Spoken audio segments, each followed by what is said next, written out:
ಒಂದು ಜಾತ್ರೆ ಆದರೆ ಹೆಂಗಿರುತ್ತೆ ಅಲ್ಲಿಗೆ ಹೋಗಿ ಬಂದಂಗಾಯ್ತು. ಫಸ್ಟ್ ಶಾರ್ಟೇ ನಮ್ಮ ಊರುಗಳನ್ನ ಅವ್ರು ತೋರಿಸಿದಂಥ ರೀತಿ ಆಗಿರ್ಬೋದು, ಜಾತ್ರೆ, ಕೊಂಡ ಹಾಯೋದು ಎಲ್ಲನೂ ನನಗೆ ತುಂಬ ಖುಷಿ ಆಯಿತು. ಯೂಶಲಿ ಜಾತ್ರೆ ಅಂದ್ರೇ ರಿಯಲಾಗಿ ಹೋಗಿ ಶೂಟಿಂಗ್ ಮಾಡಿದ್ದಾರೆ ಅನಿಸುತ್ತೆ ಸರ್. ಇಡೀ ಇದರಲ್ಲಿ ಬಿಲ್ಡಪ್ ಶಾಟ್ಸ್ನಲ್ಲಾಗಿರ್ಬೋದು ಆ್ಯಂಡ್ ಡಾನ್ಸ್ನಲ್ಲಾಗಿರ್ಬೋದು ಆ್ಯಂಡ್ ಪರ್ಫಾರ್ಮೆನ್ಸ್ನಲ್ಲಾಗಿರ್ಬೋದು ಅಮೇಝಿಂಗ್ ಆಗಿ ಮಾಡಿದ್ದೀರಾ. ಆ್ಯಂಡ್ ಎಮೋಷ್ನಲಿ ನಾನು ಯಾವತ್ತು ಎಮೋಷನ್ ಸೀನ್ಸ್ನಲ್ಲಿ ಅಷ್ಟಾಗಿ ನೋಡಿರಲಿಲ್ಲ. ಇನ್ನು ಒಂದು ಕಣ್ಣಂಚಲ್ಲಿ ನೀರು ತರಿಸ್ಬಿಟ್ರು ಸತೀಶ್ ಸರು. ಸೆಕೆಂಡ್ ಹಾಫ್ ನನಗೆ ಸಖತ್ ಇಷ್ಟ ಆಯಿತು.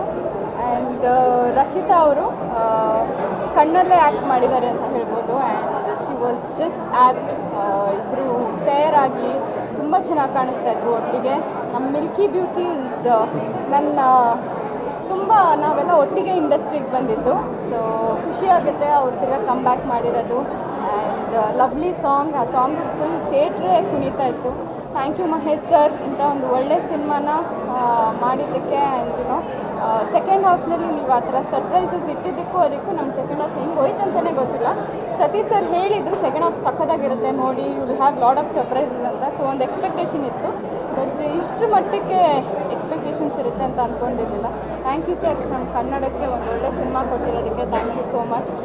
ನಿಮ್ಮಂಥ ಪ್ರೊಡ್ಯೂಸರ್ಸು ಆ್ಯಂಡ್ ಇನ್ನೂ ಜಾಸ್ತಿ ಬರಬೇಕು. ಆ್ಯಂಡ್ ಹಾಗಾಗಿ ಈ ಥರದ್ದೊಂದು ಪ್ಯಾಷನೇಟಾಗಿ ಸಿನಿಮಾ ಮಾಡಬೇಕು ಅಂತ ಹೇಳೋಕ್ಕೆ ಇಷ್ಟಪಡ್ತೀನಿ. Thank you. All the best to Ayogya. ನಮ್ಮ ಮಂಡ್ಯ ಕಡೆ, ಮದ್ದೂರು ಕಡೆ, ಮೈಸೂರು ಕಡೆ ಒಂದು ಜಾತ್ರೆ ನೋಡ್ದಂಗೆ ಆಗುತ್ತೆ ಈ ಅಯೋಗ್ಯ ಸಿನಿಮಾ. ನೀವು ಎಲ್ಲರೂ ಬಂದು ಹರಿಸಿ ಹಾರಿಸಿ. Thank you so much.